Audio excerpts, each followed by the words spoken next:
इसके पहले की क्लास में हमने बात की थी शब्दों की, है ना। तो उसमें हमने शब्द में तत्सम और तत्सम तथा तद्भव शब्द देखे थे। आज हम देखेंगे उसके आगे देशज शब्द। इसमें देशज, देश और देशज, मतलब जन्म लिया हो, जो अपने देश में जन्म लिए हो, अर्थात ऐसे शब्द जो स्थानीय भाषा के होते, क्षेत्रीय बोलियों के होते हैं और क्षेत्रीय भाषा के प्रभाव के कारण व परिस्थिति के अनुसार, आवश्यकता अनुसार बनकर प्रचलित हो गए।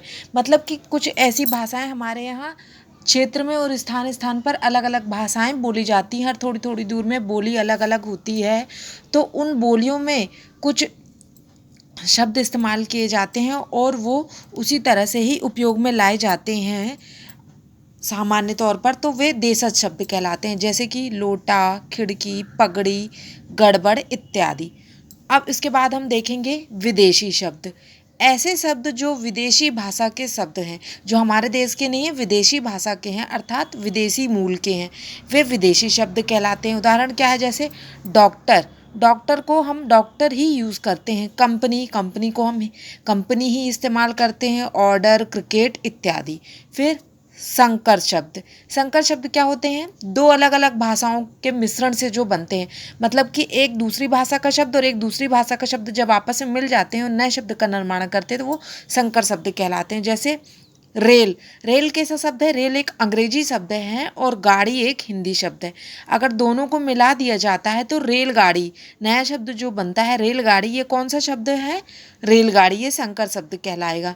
टिकट, टिकट एक अंग्रेजी शब्द है और घर एक हिंदी शब्द है। अब अंग्रेजी और हिंदी दोनों शब्द, टिकट और घर को मिलाकर एक नया शब्द बनता है टिकट घर, ये भी संकर शब्द है। इसी तरह डबल, डबल क्या है? एक अंग्रेजी वर्ड शब्द है और रोटी एक हिंदी शब्द है।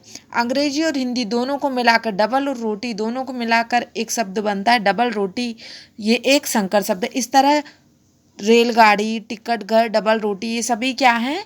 संकर शब्द हैं। अब हम देखेंगे विकार के आधार पर शब्द दो प्रकार के होते हैं। मैंने आपको पिछली क्लास में बताया विकार के आधार पर शब्द दो प्रकार के होते हैं, विकारी शब्द तथा अविकारी शब्द। तो सबसे पहले हम देखेंगे विकारी शब्द। विकार, विकार का क्या मतलब है? विकार का मतलब होता है परिवर्तन।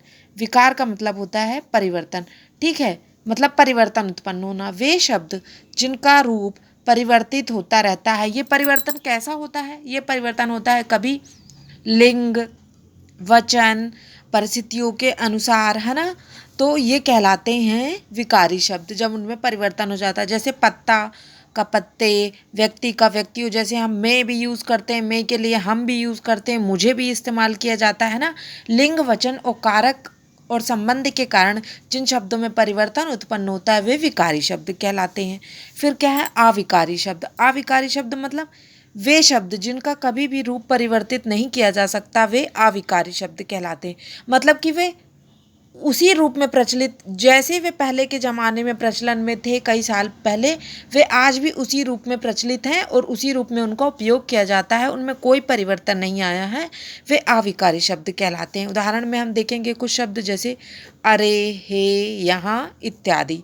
अगर आप लोगों को मेरा वीडियो पसंद आया है और आप लोगों की ज्ञान में बढ़ाने में सहायक है, ज्ञानवर्धन हो रहा है, तो प्लीज़ इसे लाइक करें और सब्सक्राइब करें और अपने दोस्तों को शेयर करें।